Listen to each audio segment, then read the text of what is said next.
पिछले क्लास में हम पढ़े हैं कि उन्हें जवानी के दिनों की याद आती है। उन्हें यह याद आती है कि किस प्रकार वे गीता वाली और सुलोचना का सिनेमा देखा करते थे और जब वे छोटे थे तो उन्हें दाँत देना नहीं आता था।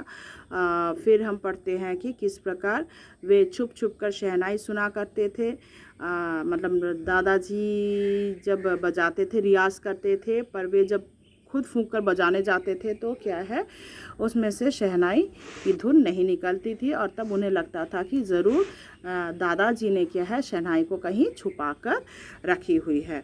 तो उन्हें तो फिल्म देखने का शौक़ था, मैंने जैसे पहले कहा था। तो वे क्या करते थे, नाना से 2 पैसे, नानी से 2 पैसे, मौसी से 2 पैसे, इस प्रकार लेकर 6 पैसा जुगाड़ करके क्या है, फिल्म का पैसा, घंटों लाइन में खड़े होते थे और फिल्म का टिकट काटते थे। और फिर यहाँ पर बैठे क्या है, वहीं पर क्या है, कुलसुम हलवाई की दुकान थी, जहाँ पर वहाँ से वे कचौड़ी खाना वे कभी भी नहीं भूलते थे। और वहाँ पर वो जो कचौड़ी, तेल पर कचौड़ी, घी, देसी घी पर कचौड़ी डाली जाती थी, उसका संगीत उन्हें बहुत रसमय लगता था। तो वे ज़रूर वहाँ से कचौड़ी अवश्य खाते थे। और इसके अलावा हमने जो पढ़ा है वह है कि काशी में जो है संकट मोचन, यहाँ पे बालाजी का मंदिर है, संकट मोचन का मंदिर है। हनुमान जयंती में वहाँ पर क्या है, 5 दिन तक क्या है, मंदिर पर प्रोग्राम हुआ करता था। तो वहाँ पे जो शहनाई बजाने के लिए हर साल बिस्मिल्लाह खां को अवश्य आमंत्रित किया जाता था और वे 5 दिनों तक वहाँ पे शास्त्रीय एवं उपशास्त्रीय संगीत का जो आयोजन होता था, वहाँ पर वे ज़रूर अवश्य मौजूद होते थे। तो क्या है, वे सबसे पहले बालाजी को श्रद्धा जताते हुए फिर शहनाई बजाते थे। यहाँ तक वे जब विदेश में भी क्या है, संगीत के कार्यक्रम में उन्हें आमंत्रित किया जाता था, तो सबसे पहले वे क्या है, शहनाई को बालाजी का जो मंदिर है वहाँ पर वे पहले बजाते थे, उस तरफ श्रद्धा प्रकट करते थे। मतलब शहनाई को उस तरफ घुमाकर श्रद्धा प्रकट करके फिर वे शहनाई बजाया करते थे। तो अब देखो, ये जो रीढ़ प्याला जो है उसको घुमा देते थे, तो एक एक रीढ़ जो है 15-20 मिनट में गीली हो जाती थी और फिर क्या है, उसको बदलकर फिर वे शहनाई बजाना शुरू करते थे। आगे हम पढ़ेंगे। अक्सर कहते हैं, क्या करूं मियाँ, काशी छोड़कर कहाँ जाएं, गंगा मैया। वे कभी भी काशी छोड़कर कहीं जाना ही नहीं चाहते थे। उनका कहना कि गंगा मैया यहाँ है, बाबा विश्वनाथ यहाँ है, बालाजी का मंदिर यहाँ है, हमारे खानदान की कई पुश्तों ने शहनाई बजाई है, हमारे नाना तो वही बालाजी मंदिर में बड़े प्रतिष्ठित शहनाईबाज रह चुके हैं। अब हम क्या करें, मरते दम तक ना यह शहनाई छूटेगी ना काशी। तो क्या है, मैं यह काशी छोड़कर कभी नहीं जाऊंगा, क्योंकि मरते दम तक मैं यहीं रहूंगा, क्योंकि बालाजी का मंदिर है। सब कुछ छोड़कर मैं यहाँ से गंगा मैया, वो मेरी मैया है, उससे भला मैं मैया को छोड़कर, मैया मतलब माता जी को छोड़कर कैसे जा सकूं। मरते दम तक ना यह शहनाई छूटेगी ना काशी।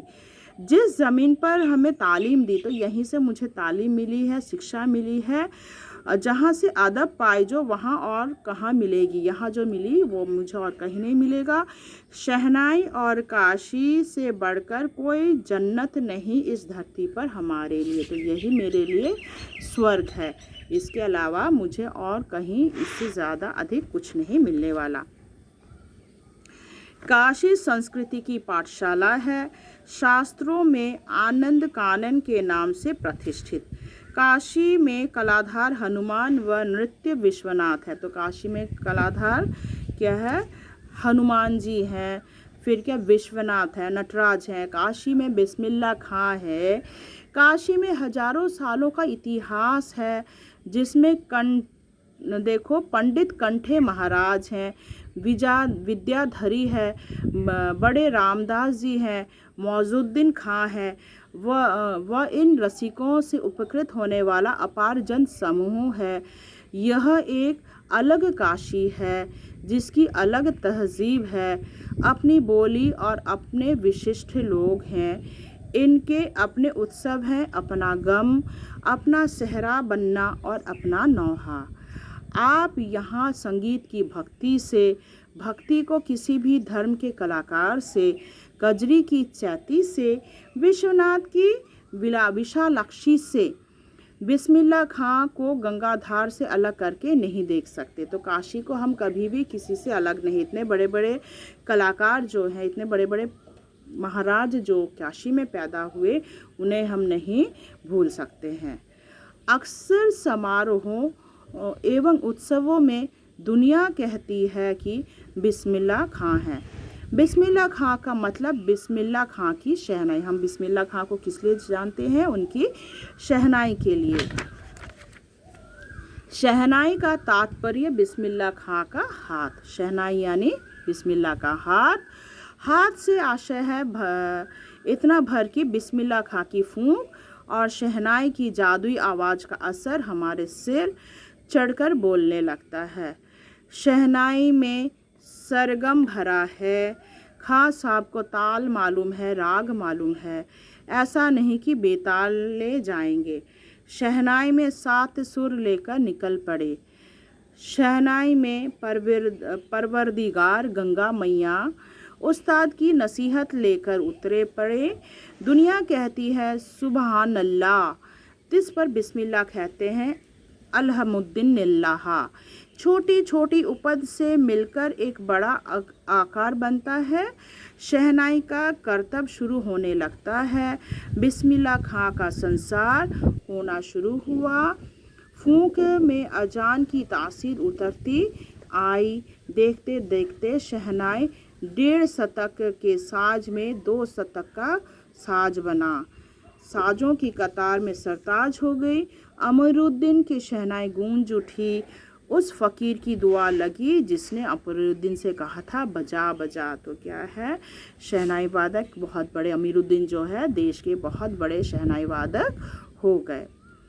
किसी दिन एक शिष्य ने एक बार, अब देखो ये अब जब उम्र हो जाते, अभी काफ़ी उम्र हो गई, तभी उनके एक स्टूडेंट ने, शिष्य ने डरते डरते खां साहब को टोका था, बाबा आप ये क्या करते हैं? इतनी प्रतिष्ठा है, आपको इतनी ख्याति मिली है आपकी, अब तो आपको भारत रत्न भी मिल चुका है, भारत रत्न मिल चुका है, इतने बड़े ख्याति प्राप्त कर चुके हैं, यह फटी तहमद मत पहना कीजिए।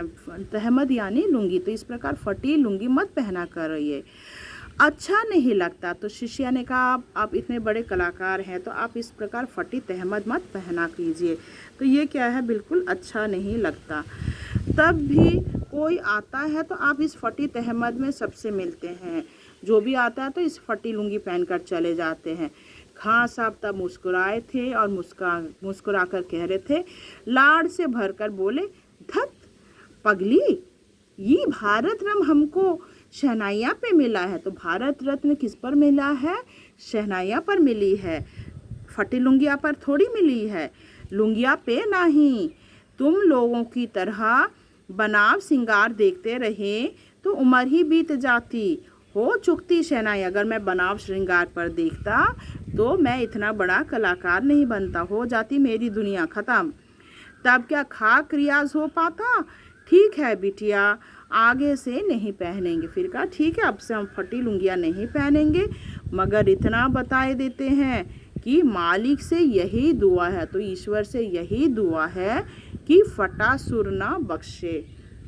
वे कहते हैं मैं मालिक से यही दुआ करूँगा कि फटा सुर कभी ना मिले। लुंगिया का क्या है, आज फटी है तो कल सी जाएगी, आज है कल क्या है, अगर फट भी जाती है तो क्या है, लुंगी को सिला जा सकता है, पर सुर अगर फट जाए तो उसे दोबारा ठीक नहीं किया जा सकता। आशा करती हूँ यहाँ तक आपको समझ में आया होगा, बाकी जो है मैं आपको अंतिम पाठ में समझा दूँगी। धन्यवाद।